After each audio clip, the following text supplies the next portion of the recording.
Fora de Jogo apresenta 90 mais 3, o teu videocast semanal. Os mágicos Toto, Quinto e Rabassa, soltinhos para mais uma emissão. Vamos a isso?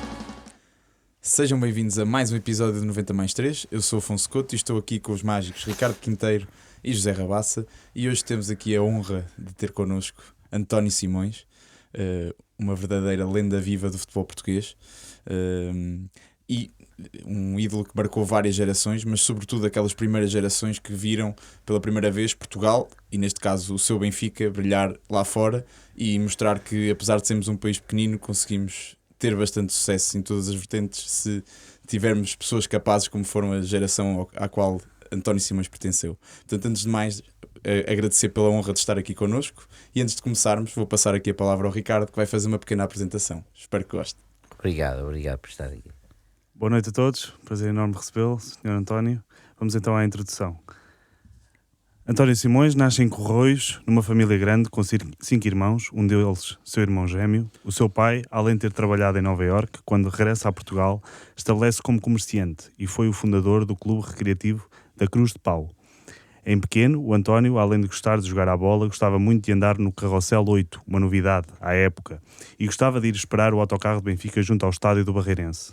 Fruto da visão do seu pai, estudou na Escola Comercial e Industrial de Almada e começou também a jogar futebol no Almada. Treinado por um ex-jogador do Sporting, Rodrigues Dias, e ainda esteve, um bocadinho mais tarde, no Sporting durante 8 meses, mas o clube de Alvalade não quis pagar os 50 contos e acaba por ir parar ao Benfica. Na escola eram tempos em que se interessava muito pelas disciplinas de matemática e física, inclusivamente o diretor da escola disse à sua mãe que o Sr. António tinha um dom para essas disciplinas, mas o António queria ir ao futebol, e nos tempos do Sporting, fruto da insistência da senhora sua mãe, chegou a trabalhar como mecânico de máquinas de escrever e trabalhou ainda com material de guerra no Poço do Bispo. Mais tarde, chega ao Benfica, depois de ter sido descoberto por Fernando Caiado e do Benfica ter despendido 40 contos, verba que suscitou algum incómodo, inclusivamente no Ministério da Educação. Na sua chegada ao Benfica, Dona Otília e Mário João foram muito importantes na sua integração. Inclusive, Mário João foi o seu primeiro colega de quarto e, posteriormente, seguiu-se o saudoso Torres.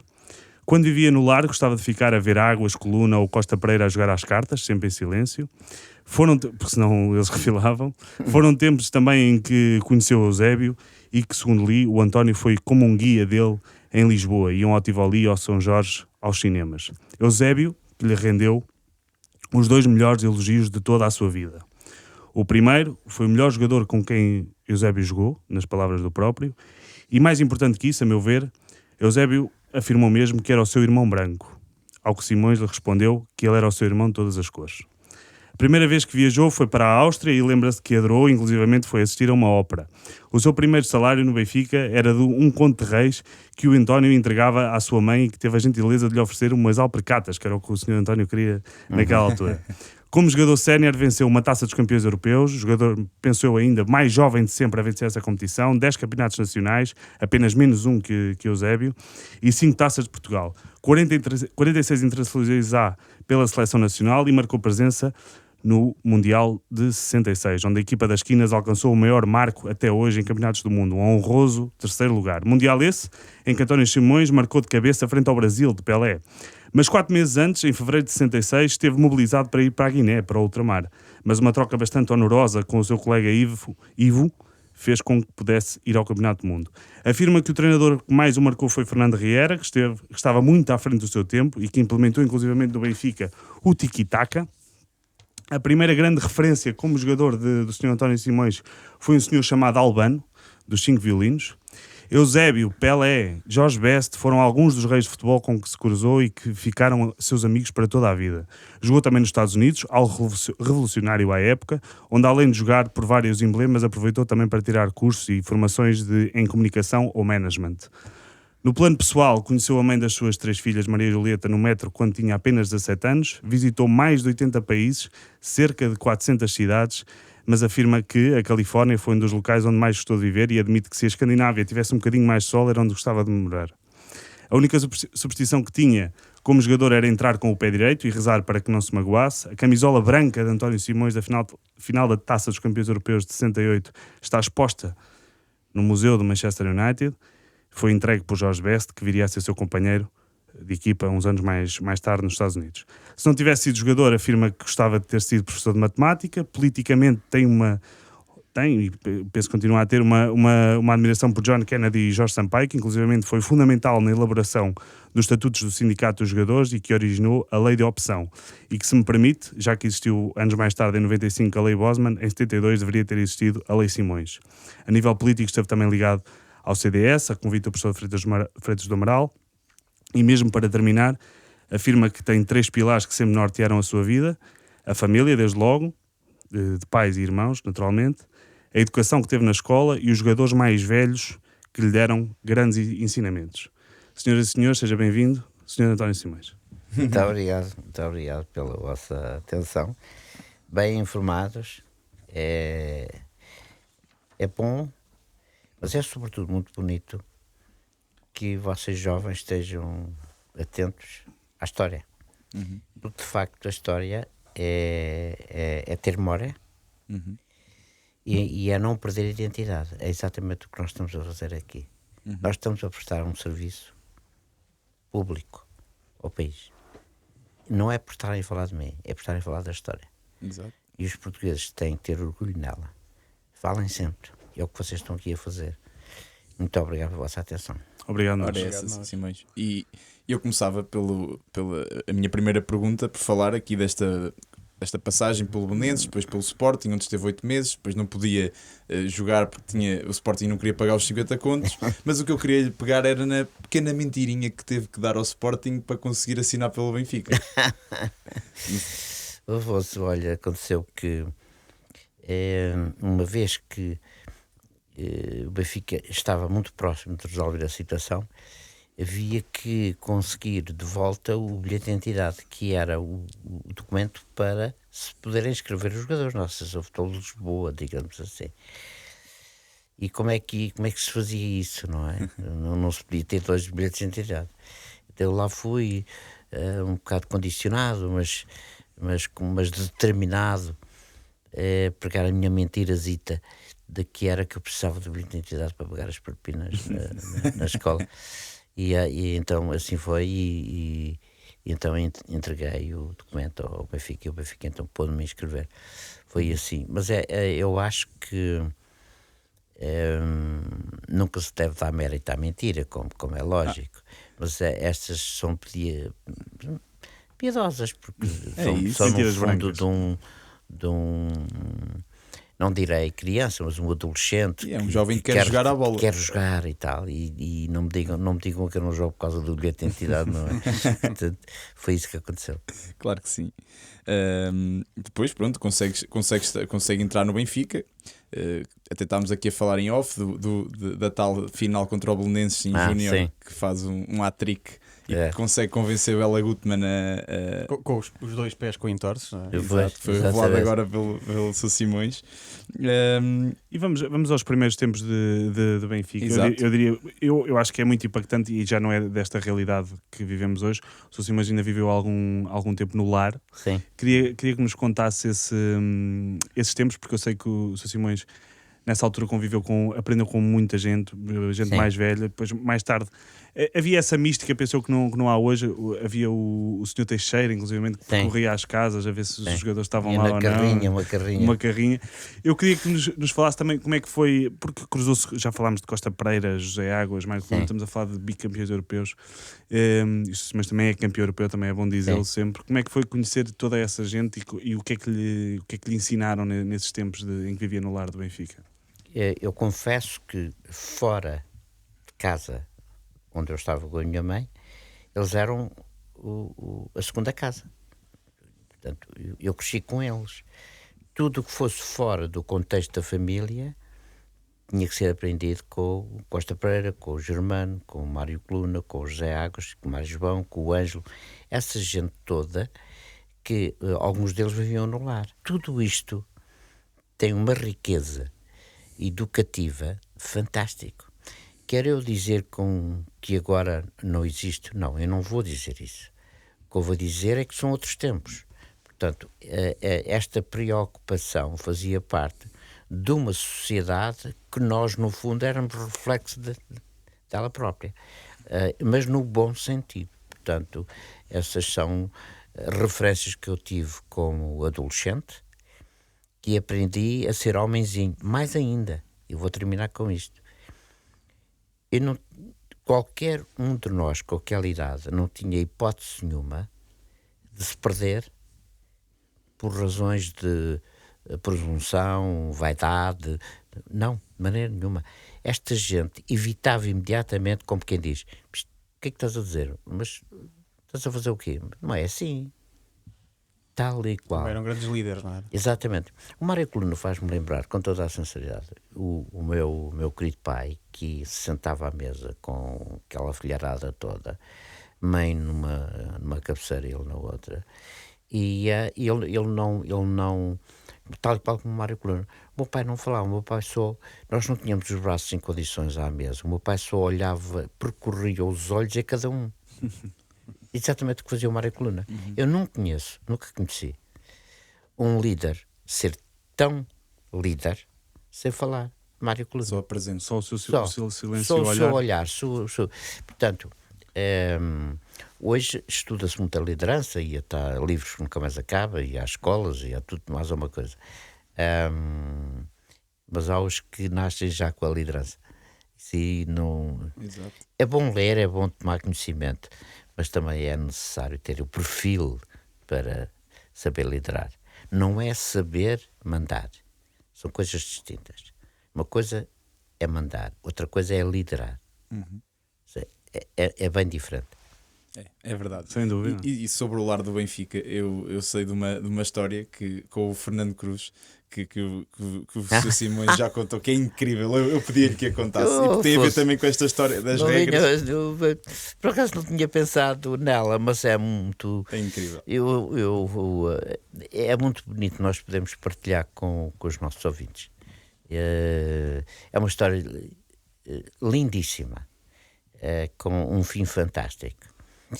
O Fernando Cruz era assim um bocado para o malandreco e vivia no bairro da Liberdade, alfacinha, espertíssimo, malandrinho um bocado e tal. E ele estava a prestar serviço militar e tinha a sua namorada, que continua a ser a mulher dele, a Angelina, lembro-me perfeitamente. E ele pirava-se ali um bocado do lar, vestia-se. E o que é que ele fazia? Íamos era lá ficar lá no Bar da Liberdade e tal, mas fardado. E vinha no outro dia de manhã como quem tivesse estado lá no serviço militar e tal, no quartel.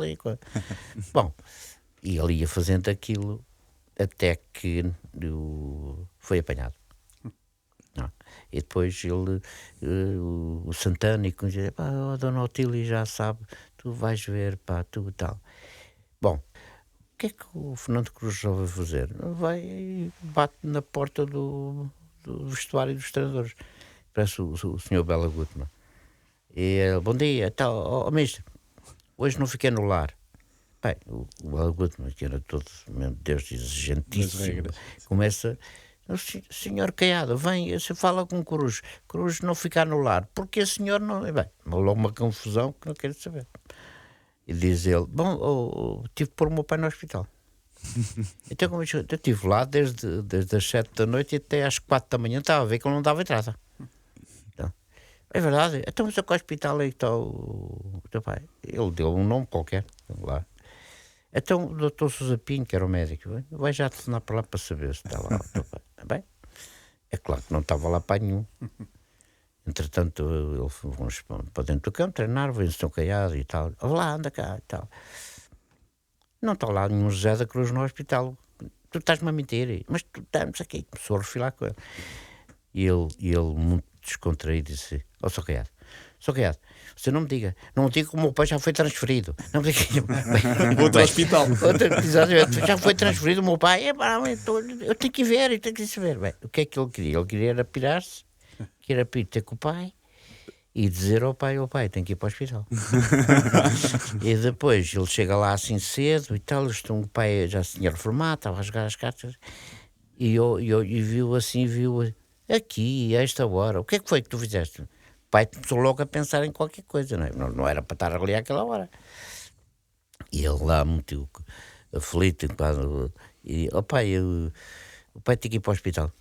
Para o hospital. O pai começou a zangar-se, tem que ir para o hospital por isto, por isso. Lá contou ao pai que tinha que ir porque, entretanto, o pai estava mesmo com um problema numa perna. O que aconteceu? O pai lá foi salvar o filho. Coisas de pai, não é? Pronto. Lá foi parar ao hospital. É claro que ele depois já foi para outro hospital, não é? Foi para aquele que era disponível. Era jogador do Benfica, portanto encontraram logo forma de dar-lhe um quarto ali, privado ali, e tal, com o pai. E o pai foi visto e, de facto, foi muito boa ideia em ter internado o pai. Moral da história que é simplesmente fantástico o que aconteceu. Primeira coisa, o Cruz foi louvado em reunião da direção do clube para a atitude de ter para com o pai. E aquilo, naquela altura, era tudo escarabrachado na parede. Se levasse uma multa, por exemplo, era apanhado a beber uma cerveja, levava com 500 escudos de multa, era assim. Estava na parede. Pumba na parede. E toda a gente sabia. Aquilo era mesmo feito para toda a gente saber, não é? E então veio o elogio do Fernando da Conceição Cruz, elogiado para a atitude de ter para com o pai. E ele lê aquilo e disse: foi preciso pôr o meu pai no hospital para ter o elogio. Coisas assim do género, porque ele era muito espontâneo e com muito humor. Fantástico. Bom, agora a outra parte, simplesmente extraordinária. O pai teve 6 meses no hospital e curou-se. Ou seja, vejam bem, ele põe o pai no hospital para salvar a ele. E ele salva o pai. Ele salva o pai. O Sr. António estreou-se contra o Sporting no campeonato pelo Benfica, jogou contra o Porto também muitas vezes, 29 clássicos contra o Porto. E eu li numa entrevista sua que na altura o ambiente, mesmo nestes jogos de rivalidade, era muito mais saudável, de respeito. O futebol era uma festa, não era uma guerra, era uma festa. Sim, eu disse isso algumas vezes e não me parece ser desadequado dizer que efetivamente nós éramos produtos dessa sociedade. E essa sociedade de então não era como é hoje, como é óbvio. Dizer se é pior ou melhor, não vale a pena discutir isso. O que eu acho importante é perceber que é diferente, em que há coisas que podem perfeitamente melhorar, mas para isso tem que a sociedade também mudar, porque nós todos somos reflexo disso mesmo. Eu sou reflexo de uma sociedade da altura e de uma geração que isto foi espontânea, nasceu, não é verdade? Nessa altura as pessoas iam para o futebol, obviamente com a camisola do seu clube. Ainda hoje não existe cultura desportiva, existe cultura clubista. Ainda hoje é assim, já no meu tempo era assim. O que não acontecia era estas claques organizadas, de certa forma trouxeram algum desencontro, direi às vezes até alguma violência, que muitas das vezes quando eu vejo um Benfica-Porto, ou um Porto-Benfica, ou Sporting, ou nestes 3 grandes clubes, eu vejo na televisão, parece que estamos aí para a faixa de Gaza. Sim, antes do jogo começar já está. É uma coisa inacreditável, portanto, e isso acho que é feio, mas a questão está: há alternativa? Bom, eu acho que há, mas para isso tem que se investir nos jovens para perceberem que o futebol é um entretenimento. Eu digo isto com certa vontade, com toda a sinceridade, e nunca para... Eu não quero ser exemplo para nada. Nem digam que eu sou ou fui um cidadão exemplar. Não me interessa nada disso. A mim interessa-me os atos. Eu vivi num país de quase 20 anos onde a cultura desportiva existe. Indiscutivelmente existe. Porquê? Porque eles perceberam, de há muitos anos, que é perfeitamente compatível o gostar do jogo e o jogo tornar-se um negócio. Ninguém melhor faz que eles. Os norte-americanos Basta ver. Inclusive, deixe-me, eu vou terminar com este pequeno exemplo. Pequenas coisas que eu vou dizendo e que vocês estão-me a dar a oportunidade. Eu quase que me apetece dizer, vocês estão-me a dar a oportunidade para eu brilhar. Pá. Quer dizer, não é o caso, mas para dizer o seguinte: vocês vejam, Liga dos Campeões, qual é o modelo que nós temos hoje? Exatamente o modelo da NBA. Sim. Ok. Exatamente. Agora vocês vejam isto. Se fizermos esta pergunta em Portugal ou qualquer país da Europa, que o sistema político norte-americano é materialista e é capitalista. Parece que estamos todos de acordo. Sim. Não consigo ouvir outra coisa. Todos dizem isso. É um sistema capitalista. Pois é, muito bem, sim senhor. Mas tem, no desporto profissional, o sistema mais socialista que existe no mundo. Como é que se explica isto? Como é que alguém já pensou nisto? Alguém já foi capaz de ter visto isto? Alguém teve até a coragem de o dizer? Bom, eu o digo por conhecimento. Não é por arrogância. Viveu. Não é por... Exatamente. Olhamos a NBA. Bom, há o famoso draft, toda a gente sabe o que é isso. Sim. Okay. Sim, senhor. Muito bem. Quem é que tem o direito, agora já não é absoluto, porque tem que dividir da percentagem, ao draft number one, que é eleito por um critério rigorosíssimo de gente, ex-treinadores, que escolhem o melhor jogador da universidade. Bom, quem é que fica com esses direitos? Muito curioso. As equipas que terminaram a época anterior com o pior recorde é que ficam com esses direitos. Uhum. Agora vocês vejam o pensamento socialista por trás disso. Aí está. Uhum. Okay. E porquê? Mas porquê que eles haviam pensado desta maneira? Cá está. Porque pensam no entertainment, naquilo que é o nível competitivo, exato. Nivelar, exatamente, para que o espetáculo seja melhor. E aquele produto tem que ser vendido e tem que ser consumido.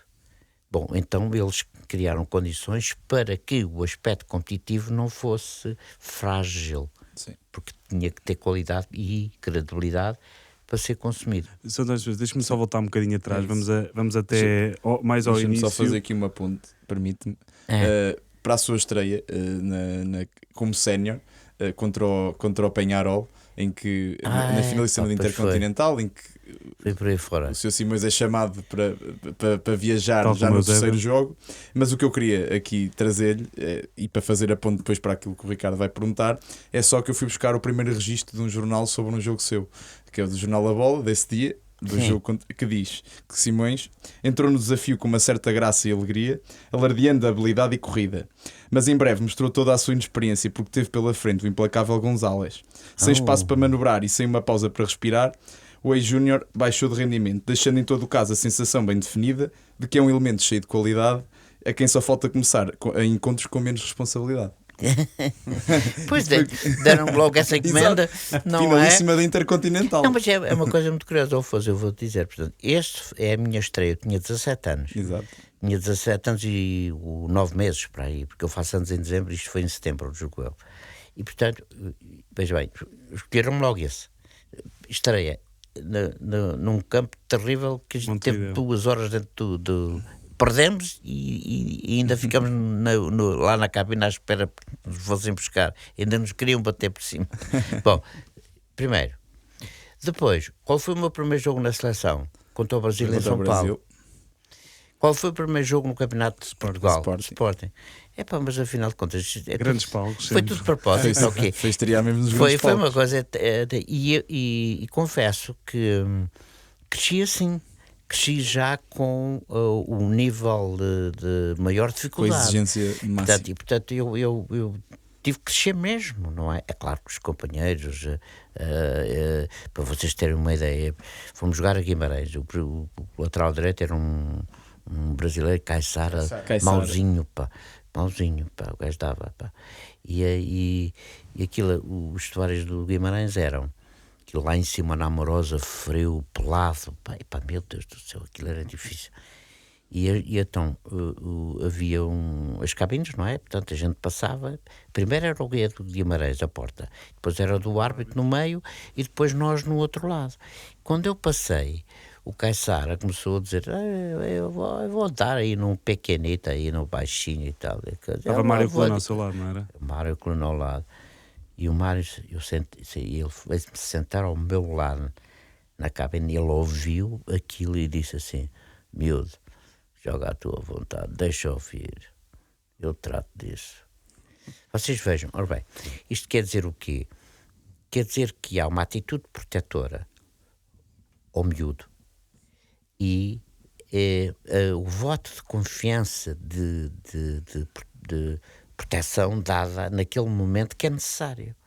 A tal palavra do capitão. O conforto que precisava. Exatamente. Portanto, não tenhas medo, se houver alguma coisa, tu caiu. Estas coisas marcam extraordinariamente.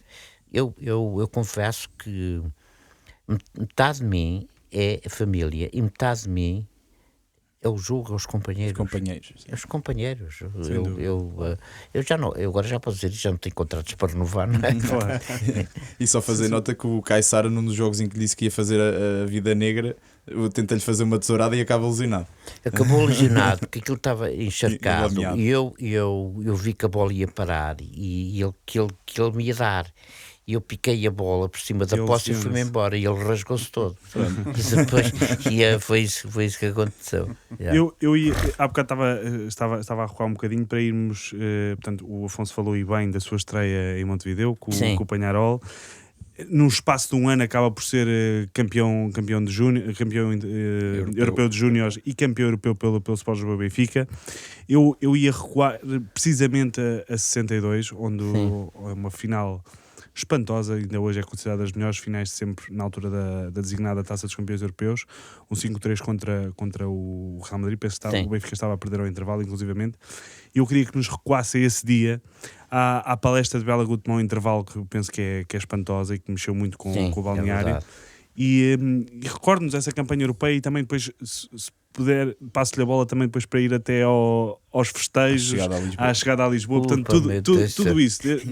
Esses 2-3 dias condensados era o que lhe pedia, por favor. Ora bem, deixem-me dizer rapidamente que nós eliminámos o campeão da Alemanha, perdemos lá 3-1, ganhámos aqui 6-0, 23 minutos de jogo havia 4-0. Agora falam dos 15 minutos ao Benfica do Peñarol. Não, do Feyenoord. Não, mas os 15 minutos foram finais, não foram... O Inferno na Luz nasce e os 15 minutos ao Benfica é os primeiros 15 minutos, não são os últimos. Não, agora fizeram confusão desta vez, não façam isso, porque a grande história é os primeiros minutos. Eu lembro-me de jogos em que começava o jogo, a gente não fazia gol nos 10 minutos e os sócios começavam logo a assobiar. Portanto, o hábito que se criou. Bom, isto para dizer que eliminámos o campeão da Alemanha, assim. Perdemos lá 3-1, ganhámos 6-0 aqui. Depois com o Tottenham, que ganhámos aqui 3-1, por acaso fiz um golo nesse jogo, e lá perdemos 2-1, aquilo foi uma aflição tremenda. Costa Pereira fez um jogo fantástico. O Germano, aquela gente toda... quando era necessário defender, aquela gente toda defendia, toda a gente se ajudava. E chegámos à final. E até à estratégia dos Rockets, não foi? Exatamente. O Bela Gutemão montou-nos para dentro do campo, ou no centro, antes do jogo começar. Aquilo era uma barulheira que era uma coisa doida. Espertíssimo o Bela Gutemão. Para vos ambientar. Pumba! Não, e a gente ia para a coisa e ele disse, não, o senhor vai meio campo. E tal. E eu, está bem. Okay. Aquilo era um barulho que era uma coisa tremenda. Bom, vem a final, estamos a perder 2-0, depois empatamos 2-2, mas eles depois fazem 3-2 e chegamos ao intervalo a perder 3-2. Numa grande primeira parte. Exatamente. E então vem a palestra e eu nunca me esqueço, miúdo, 18 anos de idade, estar ali e o Bela Gutemão, senhor, e nós ganhar e tal, assim. Ele falava assim um espanhol e italiano, tudo misturado, e... nós ganhar, o Real Madrid veco, nós ganhar e tal, não sei o quê e tal, e coisa. O senhor acreditar e não tal, e passava a vida nisto. E a palestra dele foi agarrada a isto tudo. como que o Real Madrid estivesse já cansado, e disse essa palavra também, cansado, eles cansados, eu cansado e tal, pronto. E aquela história, aquela coisa, aquela injeçãozinha de confiança, de acreditar, nós seres humanos, muitas das vezes, e no desporto isto acontece, e tem uma influência tremenda, que é, nós temos fragilidades, nós temos debilidades. O ser humano tem, os homens também têm. Tem a mania que não tem, mas tem. E, nestes momentos, é muito importante a palavra do líder, aquele que nos faz acreditar que é possível. Nós temos necessidade disso. E o futebol, como qualquer outro desporto, até a vida, tem o lado competitivo. Hoje, qualquer jovem, mesmo licenciado, tem que perceber que quando acaba a licenciatura vai para o mercado de trabalho. Pois é, muito bem. Inteligente, teve 19 pontos não sei quantos, ilustre, a licenciatura, etc. Pois é, mas depois vai para o mercado de trabalho. E a pergunta que se põe é esta: é competitivo ou não? Se não for competitivo, o que é que lhe vai acontecer? Ultrapassada à partida. Exatamente. Portanto, só pode entrar um. Vão lá dois. Quem é que fica? É o mais competitivo. Talvez o mais competitivo e não o mais inteligente. Esta é a grande aposta e este é o grande desafio que os jovens têm. E só para terminar a história, o Bela Guttmann deu toda essa palestra motivacional. O Benfica foi para dentro de campo e deu a volta. Exato. Como é que foi a festa desse dia e dos dias que se seguiram? Ô Ricardo, a primeira coisa que aconteceu foi que o Ângelo desapareceu. Não percebi. O Ângelo O Ângelo. desapareceu. O estádio tinha lá umas valas, não sei o quê, para passar, não sei aquilo lá para baixo. Onde é que está o Ângelo? Onde é que está o Ângelo? E ninguém sabia do Ângelo. Não é? O Eusébio estava agarrado à camisola do Di Stefano, aquilo tudo,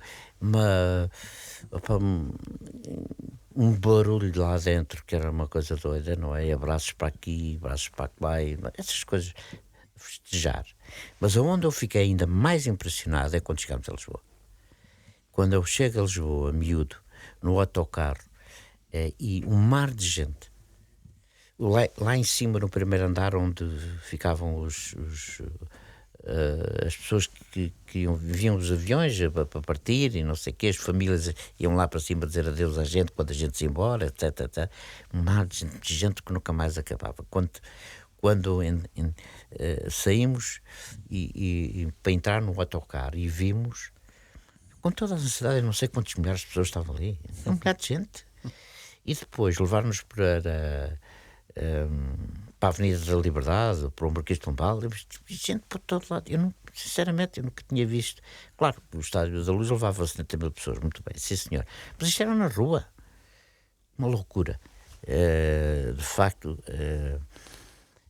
o jogo e as pessoas queriam muito tocar-vos. Eu já ouvi o Sr. António falar disso. Sim, sim, claro. Queriam. Nós punhamos o braço de fora da janela e as pessoas queriam nos tocar. Tanto. Porque. Bom, hoje festeja-se também, e eu não quero fazer comparações, não é nada disso. Mas vocês imaginem o que é um país ostracizado, com a Guerra da África. Ninguém pedia connosco. Ninguém queria nada connosco. Aparece esta geração espontânea. Nada planeada, nada organizada. O Benfica foi campeão europeu nesse tempo pelo talento, não pela organização. E vai a 5 finais nos anos 60. Exatamente. 61 ou 68 vai a 5 finais. E o Mundial de 66. E o Mundial de 66. Caramba, quer dizer, há coisas que... Oxalá eles hoje se repita, pá, não me parece ser possível, mas oxalá, não é enaltecer de uma forma desassombrada e presunçosa, não tem nada a ver com isso. É uma geração fantástica, acabou, pronto. Não deve haver pudor em dizê-lo. Exatamente, é isso mesmo, tal e qual. E nesse seguimento... há mesmo uma maldição Bela Guttmann? Isso existe mesmo? Pois. Ou é só mito? Isso é mito, O o que aconteceu, ele nunca disse isso. Ele nunca disse isso. O que aconteceu foi que o Bela Goodman sentiu-se um bocadinho ofendido, um pouco maltratado da maneira como tentou renovar o contrato, e quem dirigiu o clube na altura acho que não teve a postura adequada.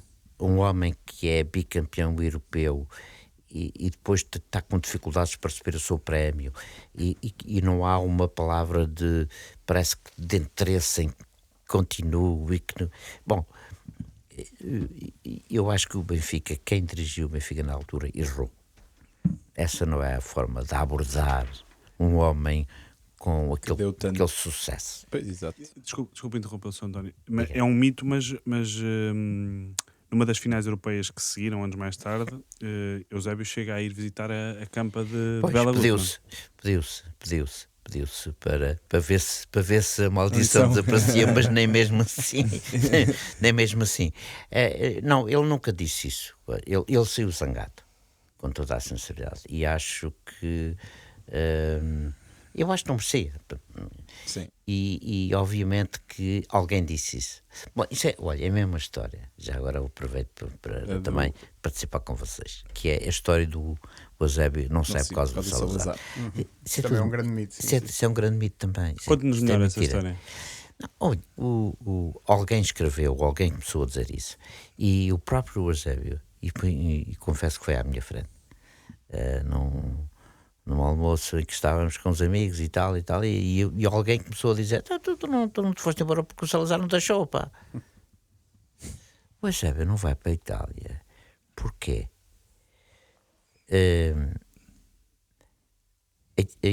A Federação Italiana resolve fechar a jogadores estrangeiros. A desgraça da Itália no Campeonato do Mundo de 66 foi de tal maneira que é eliminada pela Coreia. O que é que faz a Federação Italiana? Fecha completamente as transferências estrangeiras para a Itália. Os jogadores italianos de seleção são recebidos, muito mal recebidos. Foram mesmo muito maltratados. Sim. E levaram com hortaliça, com tomate, com cenoura e com tudo em cima deles quando chegam ao aeroporto. Isto foi falado e foi depois demonstrado. E a Federação Italiana resolve que é para melhorar e dar acesso ao jogador italiano, porque precisava ter uma seleção mais forte, fecha. O Eusébio chega a ir passar férias Com o presidente e com a Flora, com a esposa, a Itália, na esperança que efetivamente ele poderia ir para o Inter, porque aquilo que oferece o Inter, eu não sei, mas eu acho que o Benfica não consegue resistir àquela proposta. Sim. Aquilo, eu costumo dizer na brincadeira, se me permite, a gente pode também aqui distrair-se um pouco. Claro, sim. Eu disse, aquilo que é oferecido ao Benfica pelo Eusébio, o Benfica comprava a Caixa Geral de Depósitos. É muito dinheiro, uma fortuna para a época. E eu voltava aqui só ao Bela Goodman porque também há uma coisa muito engraçada. Porque havia às quartas-feiras treino de finalização e ele tinha um mote muito engraçado que isso era com as bolas. Estás a falar das bolas, não é? E aquela frase, aquelas frases que ele dizia. Dos 5. Eu ter comprar palácio. Exatamente, ele falava. Eu ter avançados de luxo. Ele falava assim. E então, havia 5 bolas novas sempre todas as quartas-feiras. Aquilo era uma despesa para o Benfica. Era uma bola de drible muito boa, muito bonita, que vinha do Brasil. Comprado no Brasil, era feito no Brasil. Aquilo era uma despesa enorme, pá. Mas alguma daquelas bolas depois eram quase enceradas novamente e davam para apresentar no jogo. Ficavam bonitas, só tinham levado uns pontapézitos ali no treino, e o Benfica guardava aquelas bolas, mas ele tinha aquela. E sempre muito atento olha, eu vou-lhe dizer uma coisa, um jogador que estava à baliza com uma facilidade tremenda, além do Eusébio, mas havia um outro jogador, o José Águas, tipo vôlei no ar, e a estar com uma elegância, com uma pontaria, uma coisa incrível, a palavra de honra. Foi um jogador que me impressionou extraordinariamente. Sim, José Águas. Há uma estatística que é, durante 19 épocas seguidas, José Águas e Eusébio foram os únicos melhores marcadores de cada época no Benfica, dos anos 19 anos. Pois, Só o exatamente. Arthur Jorge depois em 70, 71 Pois, é que... dessas coisas sabem vocês muito mais. Mostra Só bem. anos depois. Sim, porque Mostra bem.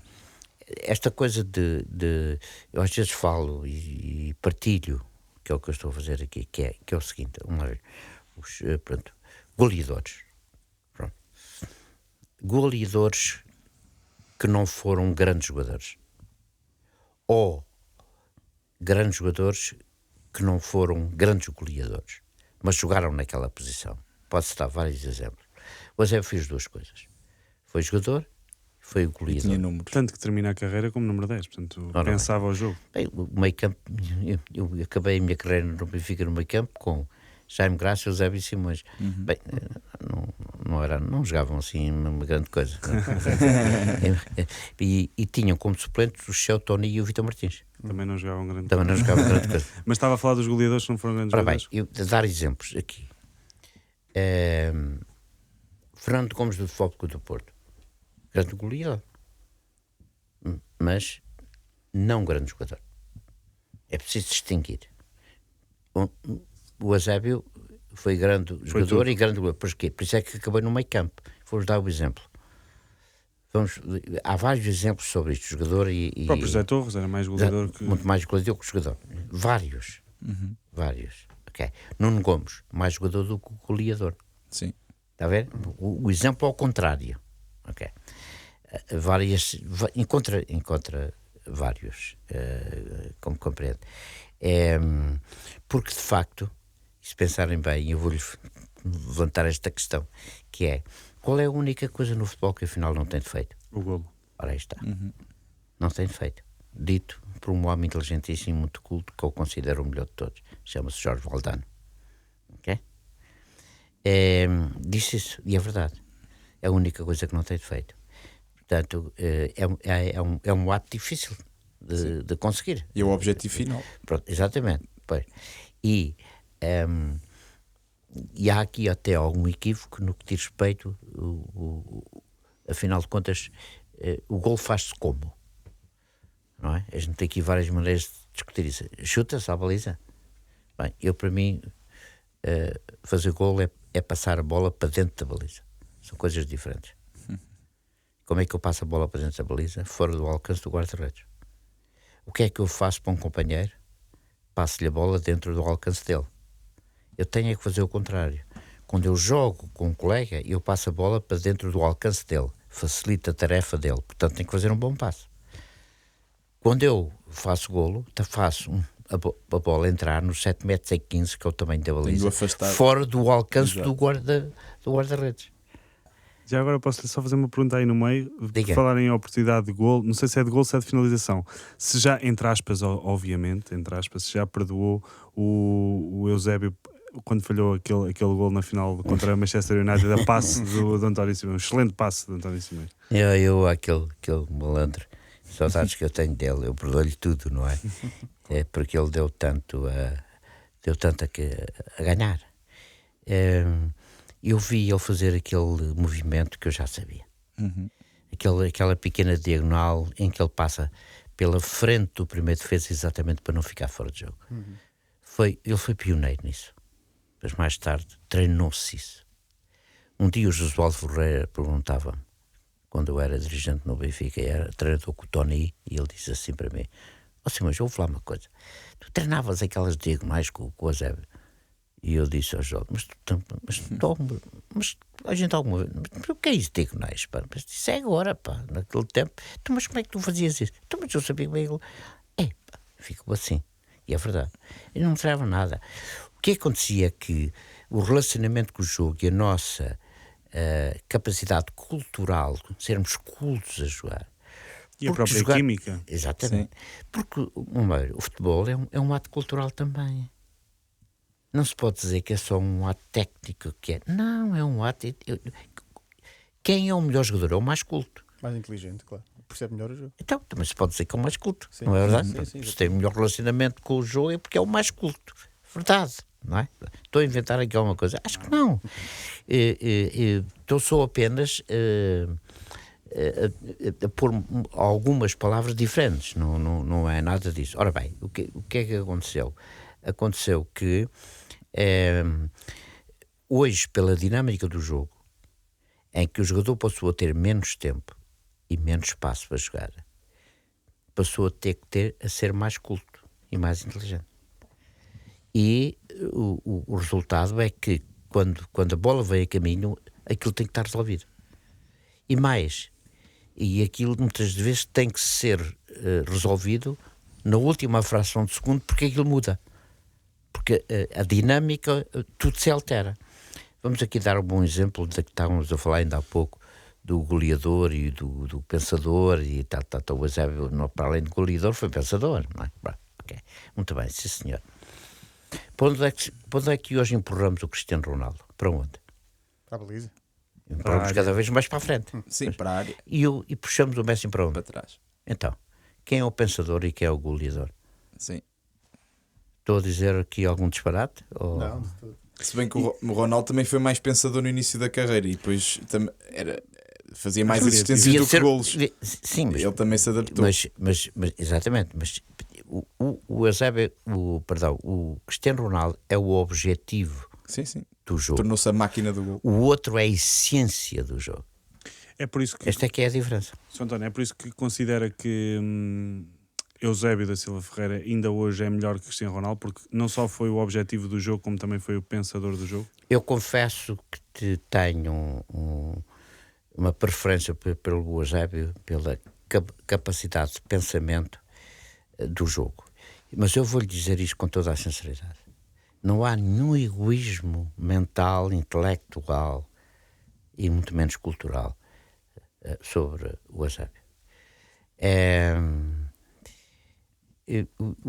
O Eusébio foi o jogo. O Eusébio foi o futebol. Ele teve isso tudo. Eu nunca vi na minha vida, até hoje, ninguém chutar melhor à baliza que o Eusébio. Não consigo ver, não consigo descortinar. O que é chutar a 30 metros e 40 metros, aquele gol que ele fez às Juventus, lá em Turim. Bem, eu peço desculpa, mas eu nunca vi uma coisa daquelas. E nele eu vi várias A vezes. força, o remate E a técnica. e a técnica. Sim. Aquilo, com ele, a bola voava. Imagine com esta. Ainda por cima há um gol que nem sequer é filmado meio campo, o do Montevideo, penso eu. Montevideo fez um gol de meio campo. Uhum. Aquilo é uma loucura. Estou ali miúda daqui a ver ele a fazer um gol daqueles, até os adversários, os jogadores do Peñarol começaram assim a olhar para ele. Não sei o quê. O Pelé, primeira vez que joga e vê o Eusébio, que é em Paris, dos 5-0, e o Eusébio entra e faz 3 golos seguidos, não é? Em Paris. Uhum. E o Pelé me perguntou a Mário Coluna: Coluna, quem é este negrito? Quem é esse negrinho aqui e tal? Não sei, porque o Eusébio entrou em 20 e tal minutos, fez 3 golos. E o Pelé começou a perguntar: quem é este negrito que anda aqui e tal? Não sei o quê. E o Mário Coluna agora explicou e tal. Vai dar aqui falar. Não é? Portanto, ou seja, quero eu desvalorizar aquilo que o Cristiano fez. Não, nem pensei numa coisa dessa. Os números dele são impressionantes. Ainda hoje continua, embora num nível competitivo mais fraco, faz golos e toda a vida ele soube fazer golos. Ele tem uma capacidade de elevação e impulsão extraordinária. É um atleta fantástico, não é verdade? Bom, mas quando se põe esta questão do Eusébio, Cristiano Ronaldo, Eusébio e Cristiano Ronaldo e Eusébio, deixe-me pôr um pouco ao contrário. Há algumas pessoas que me perguntam assim: olha lá, ó Simões, e o Eusébio hoje quantos golos fazia? Com esta bola, e não sei o quê, porque há muita gente até criou o equívoco de que a bola é mais leve. E com cartões também. Exato. Pronto. Bom, podemos falar dos Jogos Olímpicos, 4 e 4 anos. Ninguém sabe quais são os limites do homem e da mulher, atleticamente falando. Ninguém sabe. 4 em 4 anos há sempre. São ultrapassados. Há sempre recordes batidos. Imaginem. Então, são todos melhores atletas que nós fomos, com certeza. Agora veja o Eusébio, hoje, com o conhecimento que há do treino, que não havia, o que é que seria? Mas eu ponho a questão ao contrário, porque há gente que chega ao pé de mim e pergunta: assim, mas quantos golos é que o Eusébio fazia hoje com esta bola, com assim, sabe? Não, eu digo ao contrário. O que eu gostava era de saber se o Cristiano Ronaldo fazia os 700 golos que o Eusébio fez naquele tempo, com aqueles campos, com aquela bola e com aquelas condições, falta de condições, e com desconhecimento total do que era dar um treino adequado para ser atleta. E a própria recuperação e Tudo. sim, Tudo. as lesões que teve. Fisioterapia, não é? Ponham-nos numa banheira quente depois do jogo. Hoje põem Hoje é em tantas gelo. banheiras a A gelo. crioterapia. Exato. Ok, e mandaram-me subir escadas com. Eu tinha 60 quilos e puseram-me um colega com 80 em cima de mim. Até, mas, eu, às vezes, na brincadeira, digo isto: que é, se eu soubesse o que sei hoje e que um treinador não tivesse mandado fazer aquilo, eu mandava aprender. Sim. Então, mas isso faz-se. Então, você põe-me em cima de mim um com 80 quilos. Só tenho 60. Só faz mal. Portanto, estas coisas desvalorizam alguma coisa do que se faz hoje? Não quero de maneira nenhuma, não pensem nisso. Eu não sou, não tenho nostalgias, nem sou saudosista, não sou nada dessas coisas. Eu, a única coisa que sou saudosista é das pessoas. Tenho pena não ter alguns dos companheiros que se foram embora. Isso eu tenho. E de famílias e tudo, e estas coisas dos amigos, porque isso é que é bom. Fantástico. E- Deixa-me só terminar, Força. porque queria.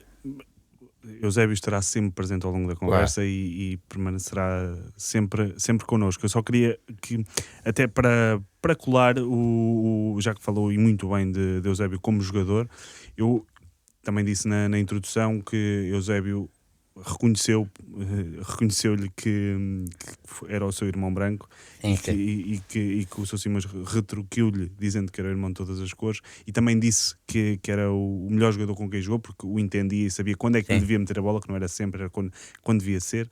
Sabia quando não lhe devia passar também. Exatamente. Queria que partilhasse connosco também o lado pessoal, porque estamos a falar de um rei do futebol, de uma das figuras mais importantes de sempre da Seleção Nacional e de Portugal. Sim. E queria que nos partilhasse um pouco do lado pessoal, porque conviveu com ele centenas ou milhares e milhares de vezes.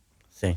De dias. O Eusébio era o humilde, natural, era genuíno. Não era nada forçado. Exatamente. Portanto, o Eusébio, eu tive momentos com ele, com toda a sinceridade, que eu estava a perceber que ele não estava muito virado para naquele dia. Eusébio, então, mas e 0-0, e nada, e tal. E eu chegava ao intervalo e dizia assim: Eusébio, ouve lá uma coisa, mas estás à espera que eu é que vá ganhar o jogo? Ou és tu é que tens que o ganhar? És tu que tens que o ganhar, pá. Eu quero passar a bola e tu nada. Mas o que é isto, pá? E tal, não sei o quê. Ele dizia que eu era um chatinho, não sei quanto. Mas um chatinho, não sei quantos e tal.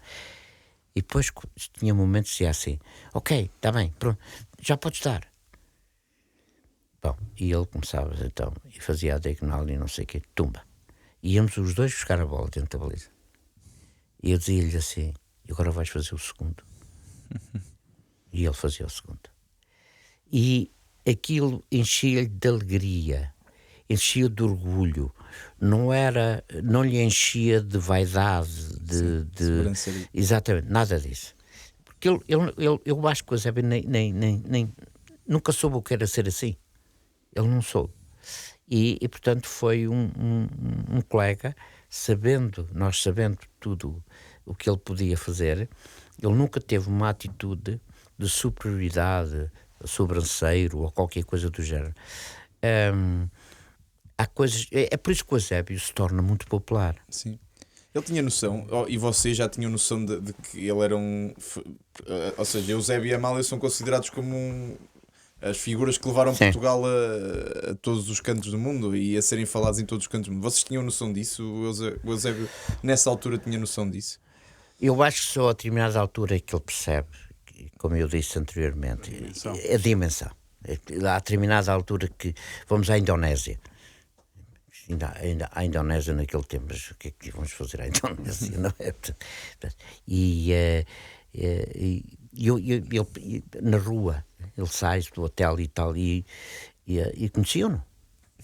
E aí ele começa a perceber a dimensão mundial que efetivamente tem. E eu acho que é depois do Campeonato do Mundo, de 66, porque é a prova universal. O Eusébio do Campeonato do Mundo é a grande figura. 9 golos. Não, é fantástico. Okay? Aquele jogo da Coreia, aquilo tudo que ele faz, aquilo tudo, etc, etc. Portanto, isso é universal. Onde era reconhecido pelos próprios coreanos. Exatamente.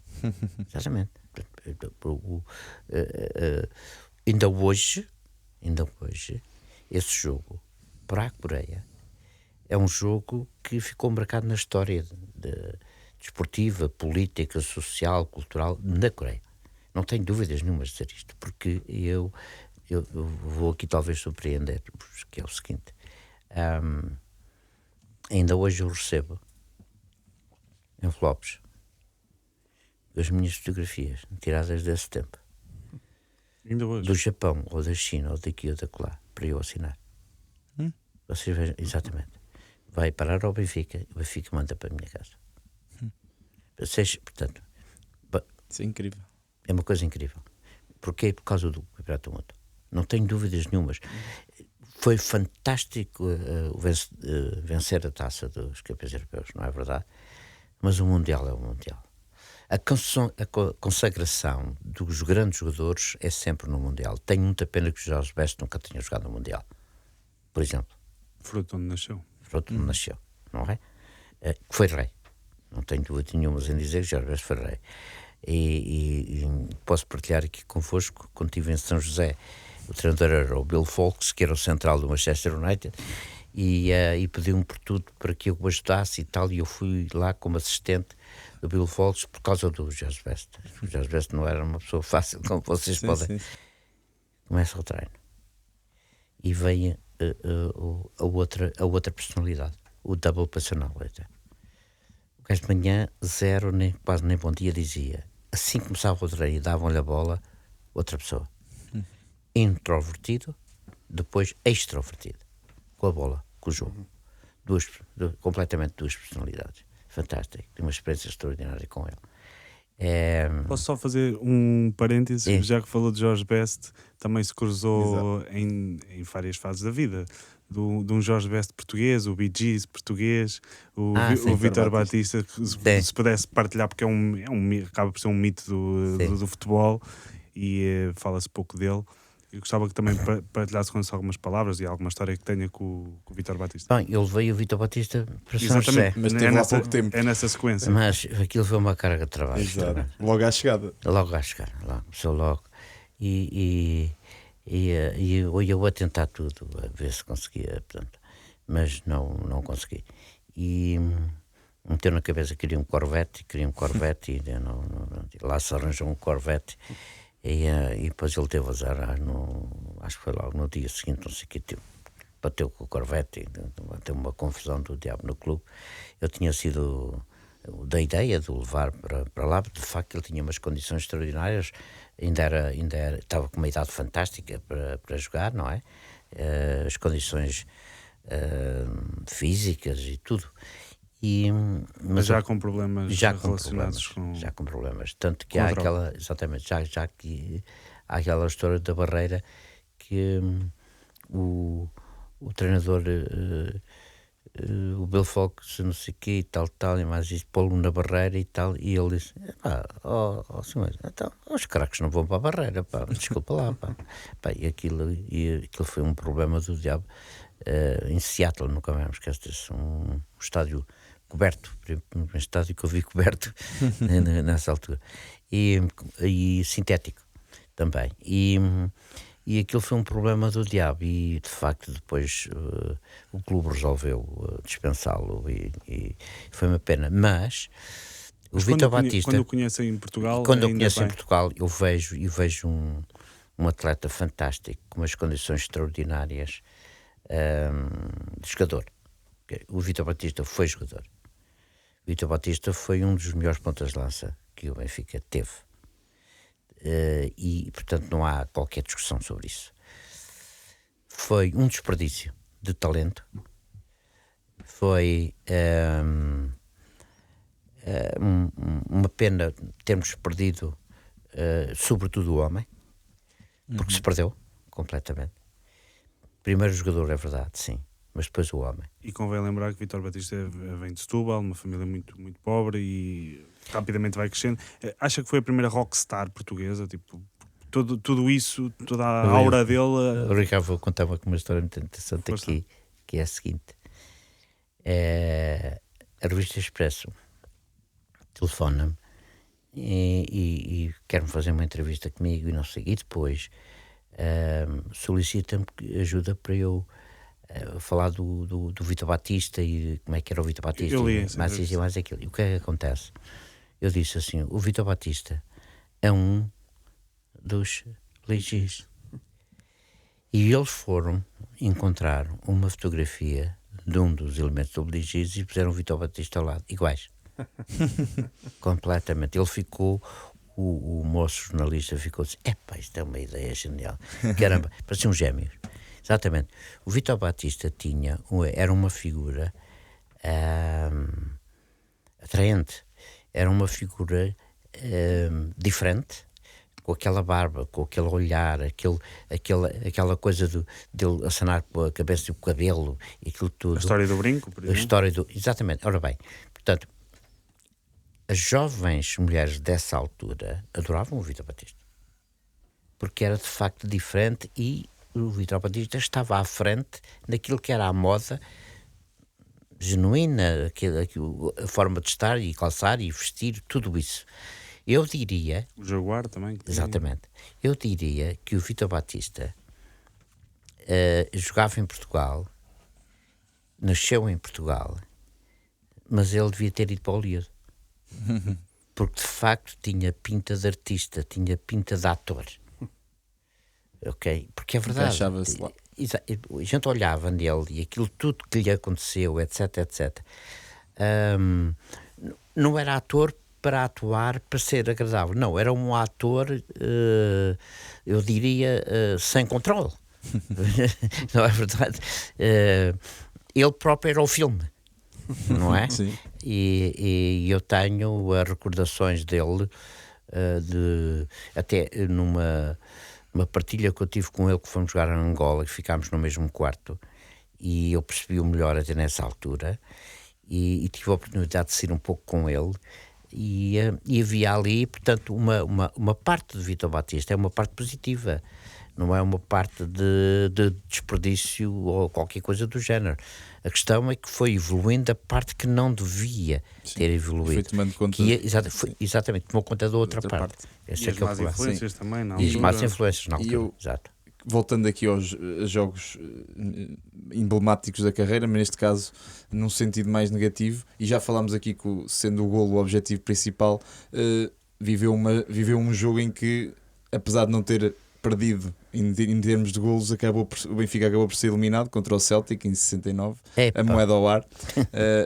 Como é que foi esse jogo e como é que é ser eliminado numa circunstância dessas, em que não se perde, mas perde-se? Pois... Bom, 3-0 lá, perdido, 3-0 cá. Cá foi um jogo fantástico, o estádio cheio, um barulho infernal. Recuperar 3 golos, fantástico. Sim. E depois vem aquela estupidez, entre aspas, não é? Mas é estúpido. Moeda ao ar na cabine do árbitro. Tudo escondido. E depois ainda por cima corre o boato que a gente é que ganhou e veio, depois no final veio o Maracluna dizer que afinal de contas a gente tinha perdido. Já que vocês, quem nos está a ouvir vai me perdoar eu dizer isto, mas eu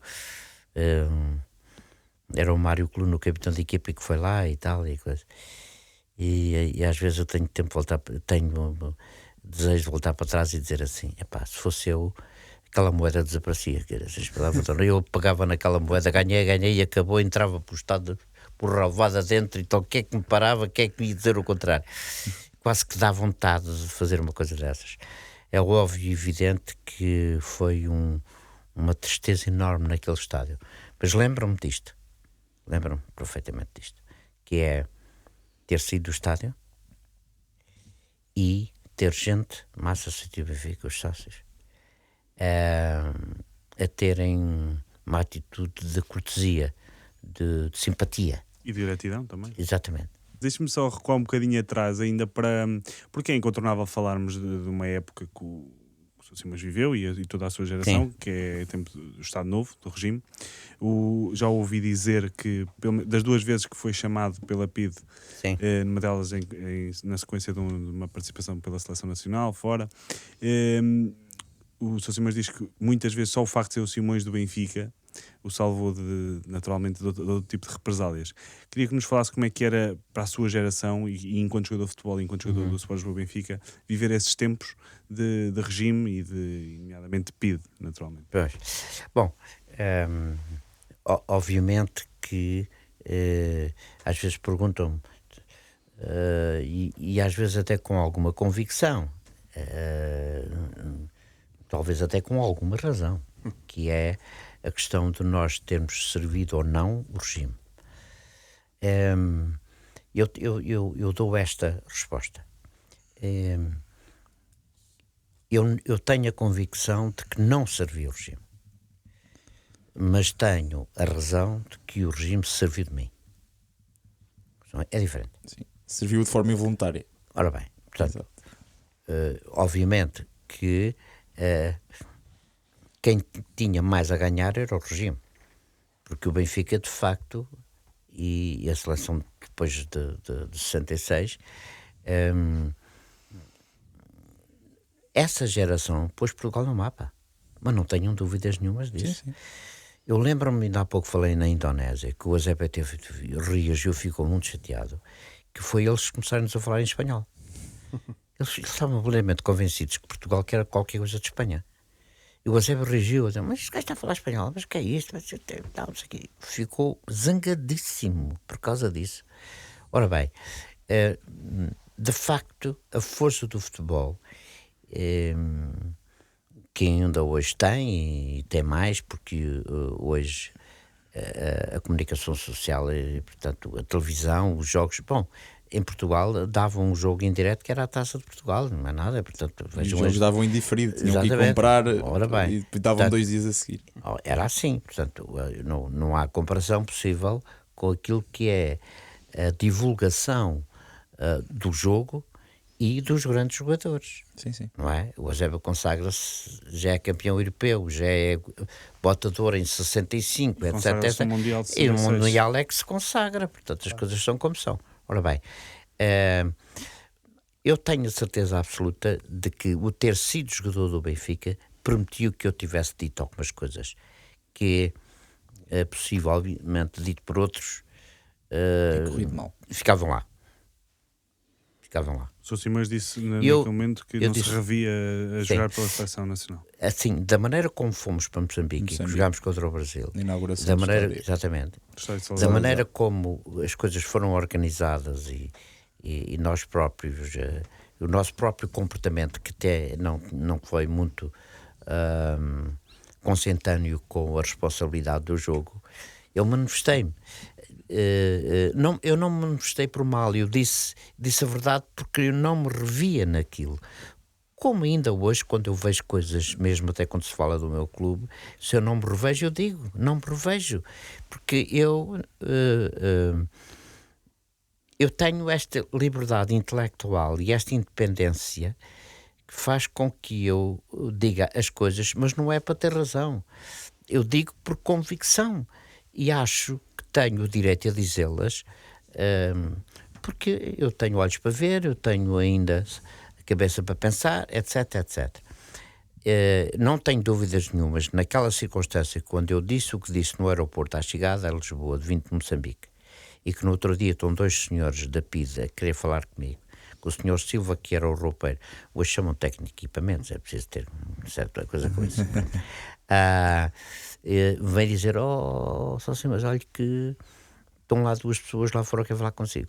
2 pessoas lá fora, que é isso, surpreendido e tal. Bem, eu cheguei lá, falei com eles e tal, e um deles, que devia de ser, portanto, não sei se chefe ou qualquer coisa, não sei, disse, Sozinho, mas desculpe, mas olha, você, a gente vem aqui e tal, já não me lembro bem da conversa, mas percebi que estavam quase a pedir desculpa porque eu era jogador do Benfica. Se eu não fosse jogador, eles foram lá porque foram mandados, não é? Quer dizer, não queriam. E disse, mas olha, então, mas o que é que se... Eu perguntei, e ele disse, então, o senhor não pode dizer aquilo que disse ontem no aeroporto, pá. Não diga isso outra vez, pá. Não diga isso. Evite-nos, pá. E como quem diz, não me obriguem a vir aqui outra vez. Exatamente, pá. Não, eu não quero vir aqui. É porque reparei logo, a força do clube eram benfiquistas, de certeza absoluta. E portanto, então eles é que me iam levar preso. Não. Depois não joga. Exatamente. Portanto, eu reparei naquele momento a força do clube. A força. E é muito curioso verificar quando houve alguém que disse que o Benfica era o clube do regime e essas coisas todas, sobretudo as pessoas do Futebol Clube do Porto. Na inauguração do Estádio das Antas estava lá, houve a saudação a Salazar, portanto. Exatamente, não, e a data da inauguração do estádio, então, a data da inauguração do estádio é uma data do regime, por amor de Deus, enquanto no Benfica é exatamente o contrário. O Benfica, aliás, teve que mudar até a data por causa disso, não é? Portanto, as coisas são como são. Como é que... E Marcelo Caetano foi aplaudido no estádio de Alvalade poucos dias antes muito pouco antes do 25 de Abril. Muito pouco antes. Portanto, quer dizer, mais... a história do Benfica tem muito a ver com aquilo que era a sua grande fatia contra o regime. Aquilo que aconteceu na final de Taça de Portugal em 1969, Benfica Académica, em que as tarjas que foram ali expostas, mais educação e menos guerra, e mais isto e não sei quantos, mais isso, com o estádio completamente cheio e jipes com armas, polícia por todo o lado, aquilo foi uma loucura. 69, agora me esquece disso, que é uma grande manifestação de estudantes, tudo preparado, tudo organizado. E as tarjas que os estudantes levaram para o estádio foram escondidas sempre em circunstâncias muito difíceis, com a colaboração do sócio do Benfica. O Benfica foi sempre o clube contra o regime, exatamente o contrário. Passando agora ao tema seleção, e indo aqui mais em foco àquilo que foi a seleção, para já eram tempos em que havia um treinador e um selecionador, que só acaba em 72, com o seu colega José Augusto, que acaba por ser o primeiro selecionador, sócio-selecionador e treinador ao mesmo tempo. E no início, nos seus primeiros passos na seleção, falámos aqui da sua estreia contra o Brasil, apanhou Djalma Santos, que até teve de mudar, até lhe estavam a dizer para mudar de lado, que era um lateral extremamente complicado de enfrentar. A estreia-se precisamente nesse duplo confronto, em que são 2 derrotas com o Brasil, mas onde Portugal já se via maior equilíbrio de forças, por assim dizer. Depois falha o apuramento para o Europeu de 64, portanto, após uma derrota ao terceiro jogo com a Bulgária, e há uma digressão ao Brasil que também volta a correr mal, onde jogam com a Argentina e jogam com a Inglaterra e com o Brasil, e depois é aí que surge Manuel da Luz Afonso, que é, e eu aqui de segundo o li, mas depois não fui confirmar, é o treinador com mais percentagem de vitórias na seleção portuguesa. São 20 jogos, 15 vitórias, 3 empates, e 2 empates e 3 derrotas, sendo que uma delas é um amigável, é a de Inglaterra, e é depois o jogo que motiva a seu despedimento por não apurarem para o Euro de 68. E portanto aqui depois chegamos ao Mundial e chegamos ao jogo com o Brasil, que é um jogo onde o Sr. António Simões esteve particularmente em destaque. Aliás, o The Guardian diz que houve 3 mosqueteiros nesse jogo, foi Eusébio, Torres e Simões. E conte-nos um bocadinho desse jogo, porque esse jogo tem várias incidências, desde Pelé, que já vinha lesionado, e o Moraes deu-lhe ali uns toquezinhos amigáveis, ao seu gol de cabeça. Fala-nos um bocadinho desse jogo, que é um jogo muito bem. Quando se dá o sorteio e aparece o grupo e aparece o Brasil, logicamente que o grau de dificuldade, ou seja, nós temos que lutar pelo segundo lugar, porque eram 2 seleções que eram apuradas cada grupo. Brasil campeão em título. Exatamente. Bicampeão em título. 58 e 62. 62. Bom, não foi nada fácil entrar neste grupo e sairmos daquela maneira. A verdade é que o primeiro jogo, Brasil-Bulgária, provoca a lesão do Pelé. Pelé faz uma ruptura de ligamentos no joelho. Eu depois tive a oportunidade de estar com o Pelé e falar dele, e falar com ele sobre isto, tudo, ele próprio confessa. Ele só joga e entra no jogo connosco por uma questão psicológica. O Viola põe-o a jogar e não tem condições nenhumas para jogar. Ele entra ao pé coxinho, ele entra todo o jogo pé coxinho. Portanto, não, quem tem um mínimo de experiência sobre estas coisas e que sabe que há uma ruptura de ligamentos, não pode jogar. Completamente impossível. Eu fiz uma vez uma ruptura de ligamentos no joelho direito, interior, e aquilo salta imediatamente. E eu senti uma dor que impossível completamente, até quase andar. Foi nos Estados Unidos, mas por acaso não levei muito tempo, porque o tratamento lá, eu vi logo que estava 20 anos à frente. Já estava, exato. E então, de facto, o Pelé aparece a jogar sem ter condições de jogar connosco. E o Brasil tem uma razão na segunda tentativa do Moraes, em que, de facto, há a primeira e depois ele vai e faz-lhe ali uma tesourazinha que não devia ter feito. Sim. Uma grande tesoura, mas pronto. E não devia ter feito, devia ter percebido que o Pelé não via necessidade, ele não tinha condições. Pronto. E obviamente que o Brasil teve imensas dificuldades em nos defrontar. E porquê? Nós estamos muito bem. A equipa está a jogar muitíssimo bem. Os jogadores são os mesmos.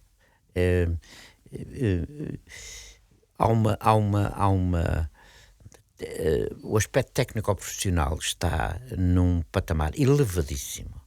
O Brasil apanhou Portugal no seu melhor a jogar e, portanto, não consegue.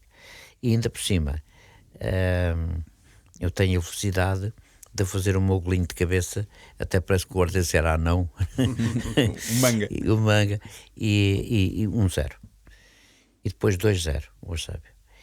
E nessa altura, quando vamos para o intervalo com 2-0, o Brasil tem que nos ganhar com 2 golos de diferença. Está a perder 2, tem que pagar 4. Não é? Bom, como é que o Brasil ia fazer 4 golos a Portugal? Não estou a ver.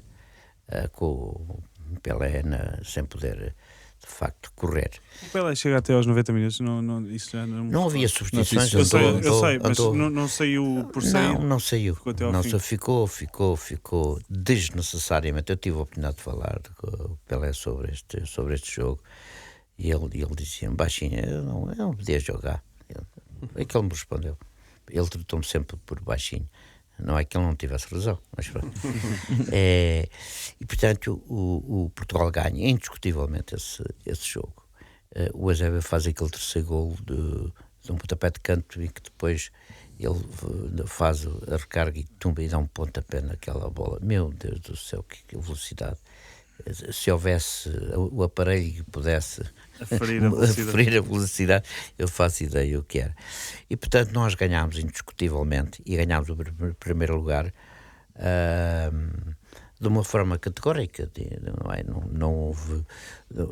Portugal não fez mais nem surpreendeu.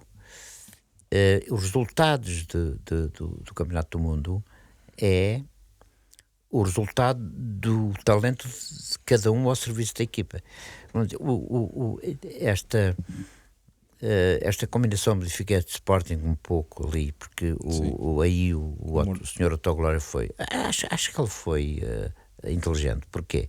Porque construiu a seleção à base destas duas equipas, uma e outra. Portanto, dizer, todos nós nos conhecíamos. Portanto, havia que treinar. E aí, de facto, o Autoglória estava um bocadinho à frente daquilo que era o treino e, sobretudo, aquilo que era a abordagem estratégica dos jogos, a convivência que havia entre todos. Tudo isso contou muito. Já agora gostava de lhe perguntar, se quiser comentar naturalmente, como é que observa o estado do Benfica atualmente, ainda para mais com as notícias das últimas semanas. Sim, é claro que há coisas que nos aborrecem. Há notícias constantes que nos incomodam e que não podemos deixar de não pensar nelas. Eu não estou nada contente com aquilo que se vai dizendo e que eu percebo que o Benfica é muito grande, é maior que os outros e pode-se dizer que vende mais, mas também tem o estatuto de mais responsabilidade.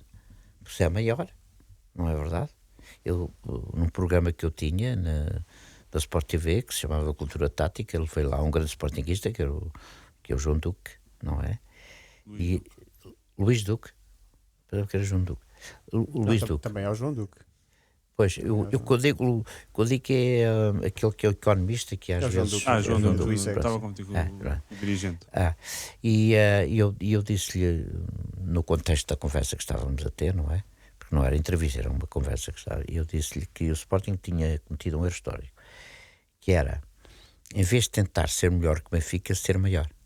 Tentar ser maior. Isso não já está adquirido. Não há nada a fazer. Ninguém vai ser maior que o Benfica. Esqueçam. Porque o Benfica é um sentimento.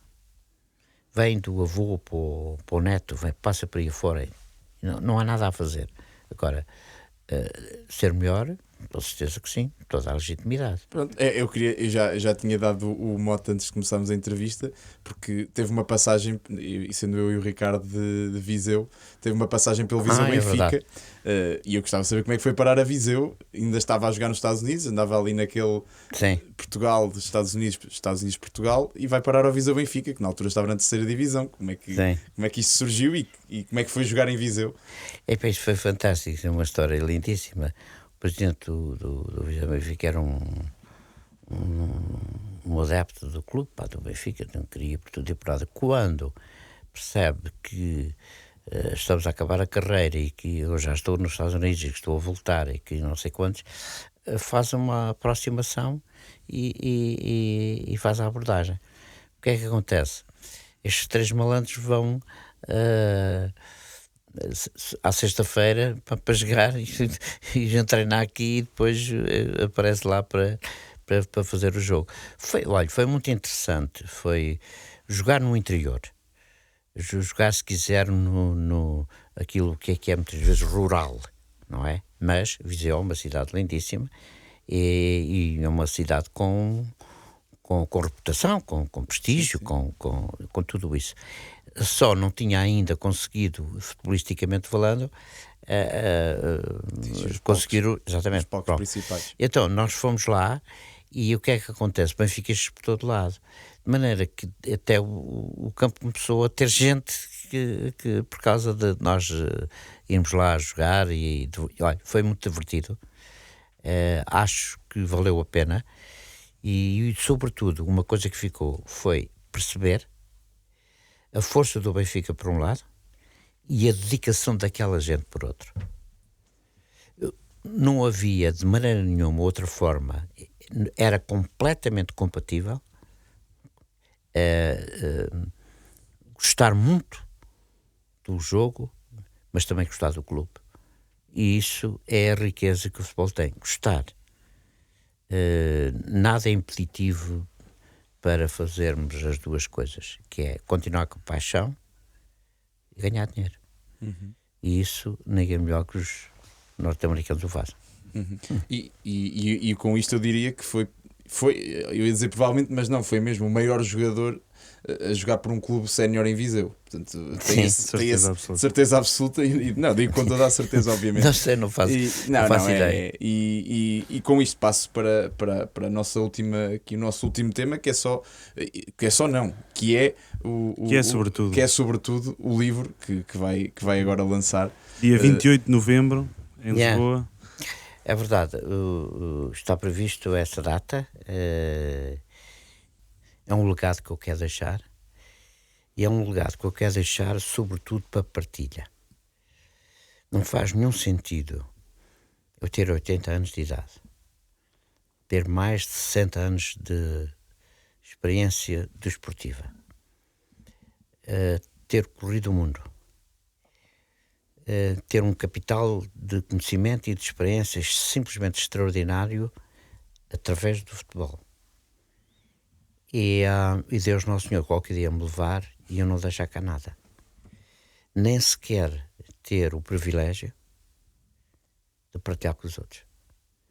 Eu não quero, de maneira nenhuma, que olhem para mim como apenas um jogador que Deus Nosso Senhor deu o dom para o futebol.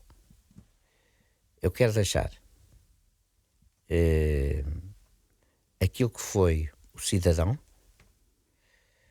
o que é que eu vi no jogo para ser uma pessoa decente, para ser uma pessoa séria. E isso nada melhor do que eu ter a certeza absoluta que tenho uma excelente família, que tenho bons amigos e me torna um cidadão feliz. Eu sou uma pessoa feliz. E no fundo é isso que interessa.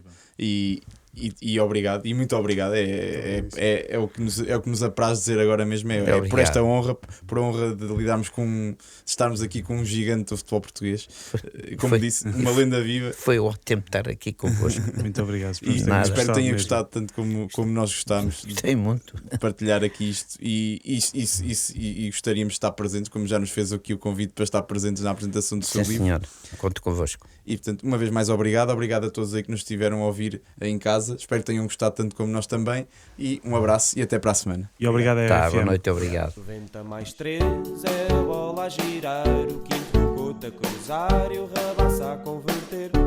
90 mais 3 indivíduos sensatos, soltinhos e pacatos até o clima ferver. E à medida que a semana nos vai dando muita trama, é o fora de jogo que está no 90 mais 3.